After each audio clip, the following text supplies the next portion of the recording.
कार से आओ रे सारावा, चाहे टेम्पो से आओ रे सारावा। कार से आओ रे सारावा, चाहे टेम्पो से आओ रे सारावा। भैया बैठले चौकवे पया के तिलक चढ़ाओ रे सारावा। भैया बैठले चौकवे प तिलक चढ़ाओ रे सारावा। कार से आओ रे सारावा, चाहे ठेला से आओ रे सारावा। टेम्पो से आओ रे सारावा, चाहे रिक्शा से आओ रे सारावा। भैया बैठले चौकवे पया के तिलक चढ़ाओ रे सारावा। भैया बैठले चौकवे पया के तिलक चढ़ाओ रे सारावा। हंडा चढ़ाओ रे सारावा, चाहे बटला चढ़ाओ रे सारावा। हंडा चढ़ाओ रे सारावा, चाहे बटला चढ़ाओ रे सारावा। भैया बैठले चौकवे पया के तिलक चढ़ाओ रे सारावा।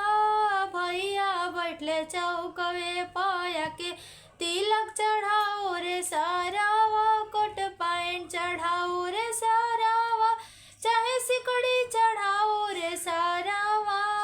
बर्तन चढ़ाओ रे सारावा, चाहे एसी चढ़ाओ रे सारावा। भैया बैठले चौकवे पया के तिलक चढ़ाओ रे सारावा। भैया बैठले चौकवे पया के तिलक चढ़ाओ रे सारावा। चम्मच चढ़ाओ रे सारावा, गिलास चढ़ाओ रे सारावा। कटोरी चढ़ाओ रे सारावा, प्लेट चढ़ाओ रे सारावा। भैया बैठले चौकवे पया के तिलक चढ़ाओ रे सारावा। भैया बैठले चौकवे पया के तिलक चढ़ाओ रे सारावा।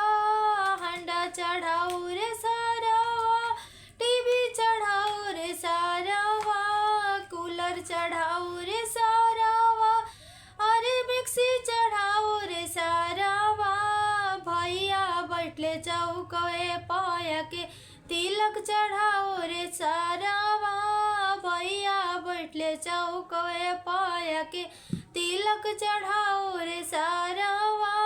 कार चढ़ाओ रे सारावा, बाइक चढ़ाओ रे सारावा। चांदी सेट चढ़ाओ रे सारावा, खूब बर्तन चढ़ाओ रे सारावा।